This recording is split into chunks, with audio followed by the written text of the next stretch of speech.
Praise the Lord. വേഗം വരുന്നവനായ നമ്മുടെ കർത്താവായ യേശുക്രിസ്തുവിൻ്റെ നാമത്തിൽ എൻ്റെ സ്നേഹവന്ദനങ്ങളെ ഞാൻ അറിയിക്കുന്നു. 4 സദൃശ്യവാക്യം 26 വാക്യം, നിൻ്റെ കാലുകളുടെ പാതയെ നിരപ്പാക്കുക, നിൻ്റെ വഴികളെല്ലാം സ്ഥിരമായിരിക്കട്ടെ. ഹല്ലേലൂയ. നമ്മുടെ കർത്താവ് സ്ഥിരത തരുന്ന ദൈവമത്രേ, നമ്മെ എസ്റ്റാബ്ലിഷ് ചെയ്യുന്ന ദൈവമത്രേ. പലരും ജീവിതത്തിൽ ഇങ്ങനെ പറയാറുണ്ട്, ഒന്നിലും ഒരു സ്ഥിരതയില്ല, ഉറപ്പായി കിട്ടുന്നില്ല, ഒരു കാര്യത്തിൽ എസ്റ്റാബ്ലിഷായി വരാൻ പറ്റുന്നില്ല. ഇങ്ങനെയൊക്കെ പറയുമ്പോൾ ഇതാ സദൃശ്യവാക്യത്തിൽ പറയുന്നു, കർത്താവ് നിൻ്റെ വഴികളെ സ്ഥിരമാക്കട്ടെ, കർത്താവ് നിന്നെ ഉറപ്പിക്കട്ടെ, കർത്താവ് നിനക്ക് ജീവിതത്തിൽ ഒരു സ്റ്റെബിലിറ്റി, ഒരു സ്ഥിരത തരട്ടെ. ഹല്ലേലൂയ. എങ്ങനെയാണ് ഇത് ലഭിക്കുന്നത്? എങ്ങനെ സ്ഥിരത ലഭിക്കാൻ പറ്റും? 20 വാക്യം മുതൽ വായിക്കുമ്പോൾ പരിശുദ്ധാത്മാവ് എഴുതിയിരിക്കുന്ന 4 പ്രധാനപ്പെട്ട കാര്യങ്ങൾ ഇന്ന് പകൽക്കാലം നമുക്ക് ചിന്തിക്കാം. ഒന്ന്, ഹല്ലേലൂയ, 20 വാക്യത്തിൽ വായിക്കുന്നു, മകനെ എൻ്റെ വചനങ്ങൾക്ക് ശ്രദ്ധ തരിക, എൻ്റെ മൊഴികൾക്ക് നിൻ്റെ ചെവി ചായ്ക്കുക.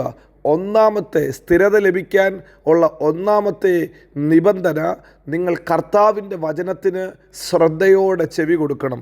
ശ്രദ്ധയോടെ ചെവി കൊടുക്കണം. കർത്താവ് എന്തു പറയുന്നു, അവൻ്റെ വചനം നിങ്ങൾ ശ്രദ്ധയോടെ കേൾക്കുന്നവരാണോ, ആ വചനം നിങ്ങൾക്ക് സ്ഥിര തരും. ഹല്ലേലൂയ. സ്ഥിരമാക്കി നിർത്തുവാൻ വചനത്തിന് സാധിക്കും. തിരുവചനത്തിൽ ഇങ്ങനെ വായിക്കുന്നു, കർത്താവിൻ്റെ വചനം നിൻ്റെ കാലുകൾക്ക് ദീപവും നിൻ്റെ പാതയ്ക്ക് പ്രകാശവും അത്രേ. കർത്താവിൻ്റെ വചനം നിനക്ക് നല്ല ബുദ്ധി തരുന്നതത്രേ.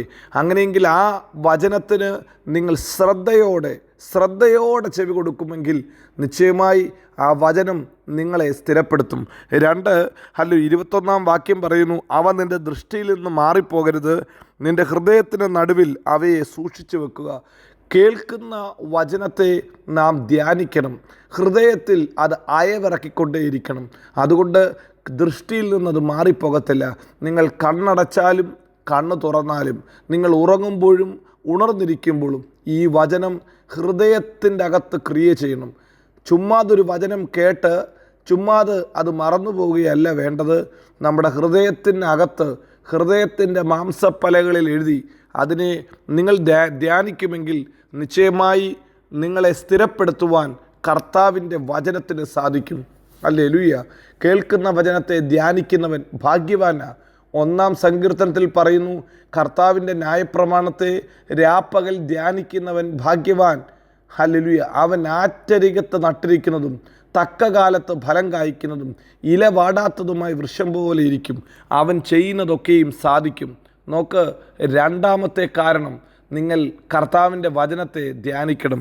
3ാമത്, ഇതാ തിരുവചനത്തിൽ നാം വീണ്ടും വായിക്കുന്നു, കർത്താവിൻ്റെ വചനം ശ്രദ്ധയോടെ കേട്ട് ഹൃദയത്തിൽ ധ്യാനിക്കുന്ന ഒരു ദൈവ പൈതലിനോട് പരിശുദ്ധാത്മാവ് വീണ്ടും പറയുന്നു, ഹല്ലേലൂയ, അത് നിൻ്റെ ഹല്ലേലൂയ ജീവനും നിൻ്റെ ശരീരത്തിന് ജീവനും സർവ്വദേഹത്തിനും സൗഖ്യവുമാണ്.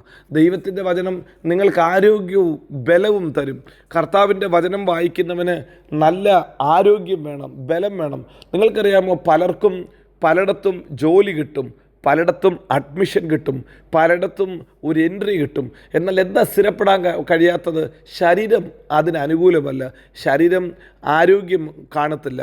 ശരീരത്തിൻ്റെ ബലഹീനത നിമിത്തം അല്ലെങ്കിൽ ചിലയിടത്തെ കാലാവസ്ഥയെ അതിജീവിക്കാൻ പറ്റത്തില്ല. ചില ഓഫീസിനകത്തെ പ്രഷർ എടുക്കാൻ പറ്റത്തില്ല. ചില കുടുംബത്തിനകത്ത് വേല ചെയ്യാൻ പറ്റത്തില്ല. ചിലത് പഠിക്കാൻ പറ്റുന്നില്ല. എല്ലാം ആരോഗ്യ പ്രശ്നമാണ്. നിനക്ക് ആരോഗ്യം വേണോ?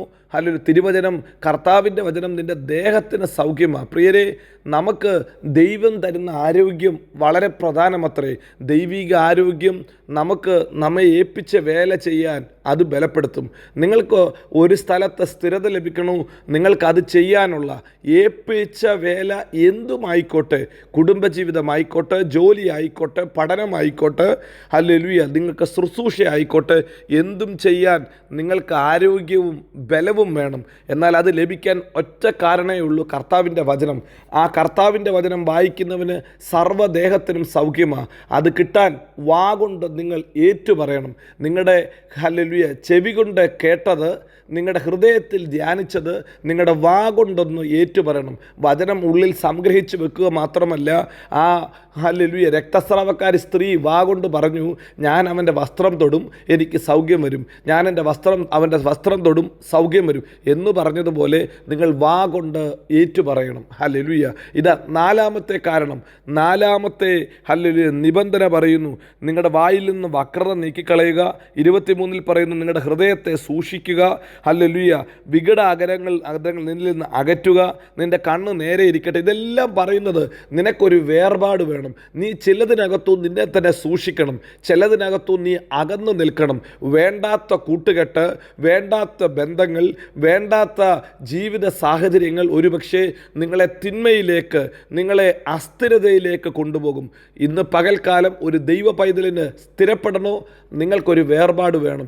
ജീവിതത്തിൽ വിശുദ്ധിയോടെ ജീവിക്കണം. അങ്ങനെയെങ്കിൽ നിശ്ചയമായി നിങ്ങൾക്ക് സ്ഥിരത ലഭിക്കും. നിങ്ങൾക്ക് വേണ്ടാത്ത സ്ഥലത്തുനിന്ന് മാറി നിൽക്കാൻ പറ്റുമെങ്കിൽ, നിങ്ങളെ തന്നെ സൂക്ഷിക്കാൻ പറ്റുമെങ്കിൽ കർത്താവ് നിങ്ങളെ ഉറപ്പിക്കും.